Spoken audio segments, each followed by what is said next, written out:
everyone, Autumn Leaf here, Wilted Leaf Nursery, and the long overdue body assembly of Mr. Harper here, we are finally going to get to.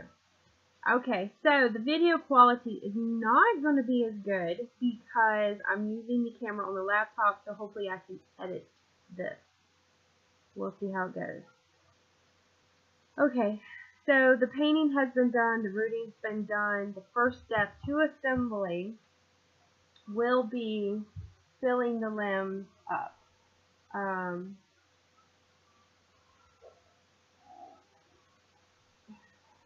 had clothes put on the doll and stuff, so I did some pictures. So we're just going to take that off. This is obviously a boy kit. I don't know that I'm going to go so far to block the penis area. It is what it is, guys. This is a fake baby, obviously, but it is a full anatomy baby, and it is the Harper kit that you can find on Bountiful Baby. So, first step first is we're going to fill these limbs. However you want to do it. You know, I keep seeing things. I'm going to fill as I go. I'm using 80 grit glass beads that you get from Harbor Freight. Or you can get online, wherever you want to get them. I don't care what you put in here. It's your doll. But you got to put something in here. Don't leave it blank. Put something in here to give it some weight. Fill it up to almost the top. You're going to put some poly stuff in it or something to hold that in, and then we're going to plug it. That's how I do it. As I'm doing that, I will explain why I said what I said. So on Facebook, I belong to a couple groups. One of them is the Bountiful Baby group. And typically, when I'm on there, it does not say like my nursery site. It just has my Facebook name. And someone asked about filling the dolls up with beads. You know, what people use, where they get them at, yada yada. So obviously there's a couple different things. You can get a bigger grade of beads from Bountiful Baby or other places. Some people use kind of like pebble stones. Some people use the plastic poly pellets. There's different things. Of course, you're tapping it to get the beads to go down and fill all the crevices. So I mentioned what I use, which at least 4 other people use the same thing. And this one person actually contraindicated themselves. Contracted themselves, I don't know how you want to say it.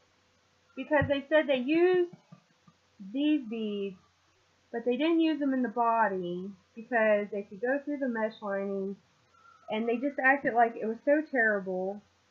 And so I responded that, you know, if it's your doll, you can put whatever you want in it. It doesn't matter. But if you're selling the doll, or you give the doll away, something along that nature, you know what I'm talking about, if you trade the doll, then it is your responsibility to be honest and say what is in here.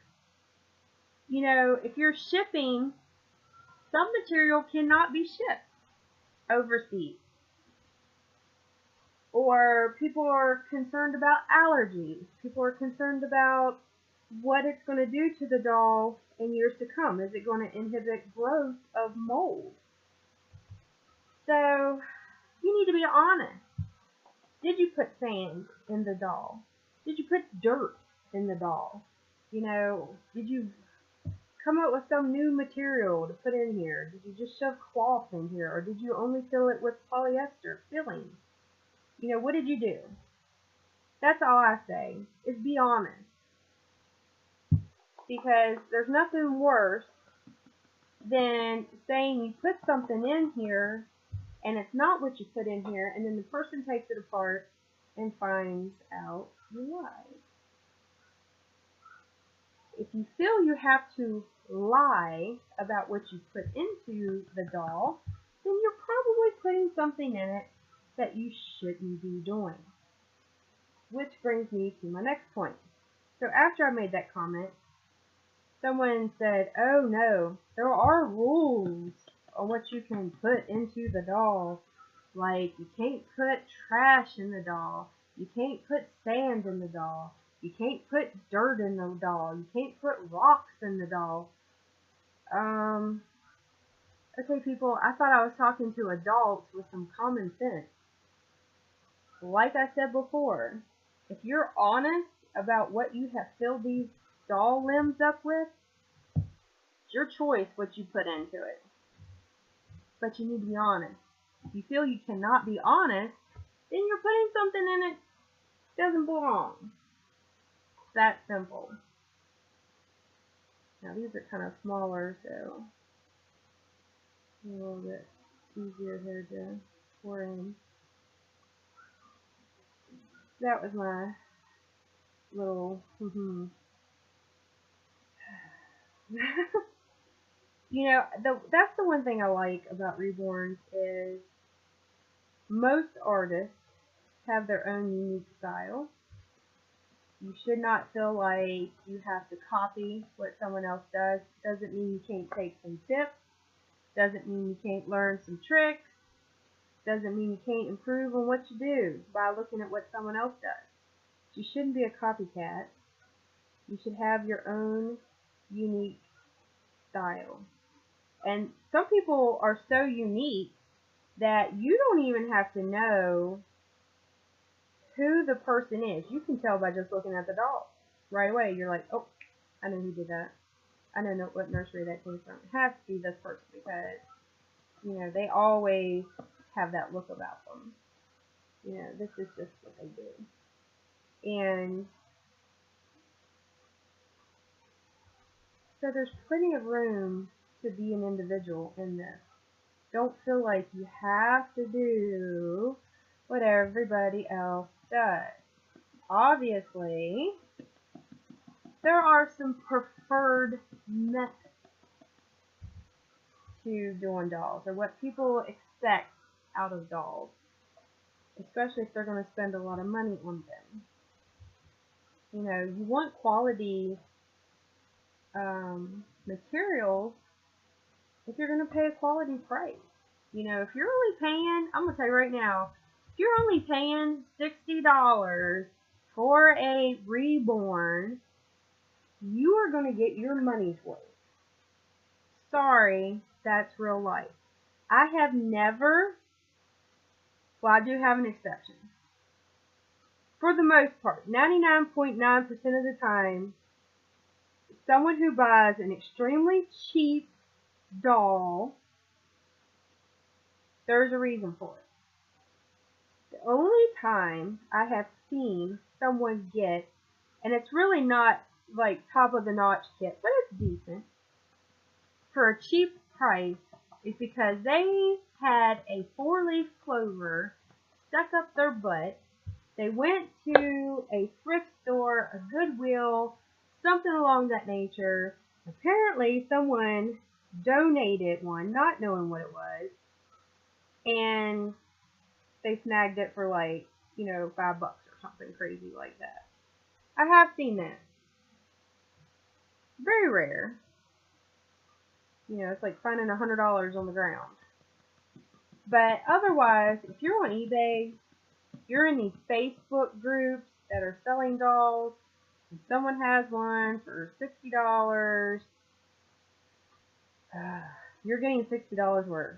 Honestly, for example, I made a doll, took it to Australia, gave it to the person who was due to have it, and she actually had a doll they got off of eBay.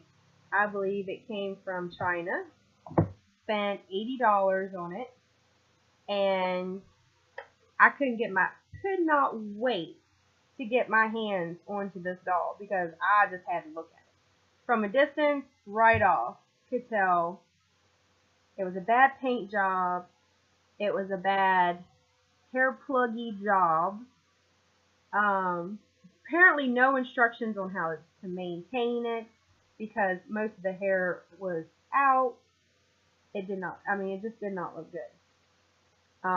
Further inspection, there was not any type of writing on the neck here or here. No marks, no maker marks whatsoever. So obviously it was a knockoff, and I informed them of that. And the limbs only had about halfway up polyester filling put in. It had no sand whatsoever. The only weight was a bag of beads, or like you find in a stuffed animal, in the bottom. That was the only weight that was in that doll. And I said, well, you got your money's worth. They actually asked me if I would fix the doll.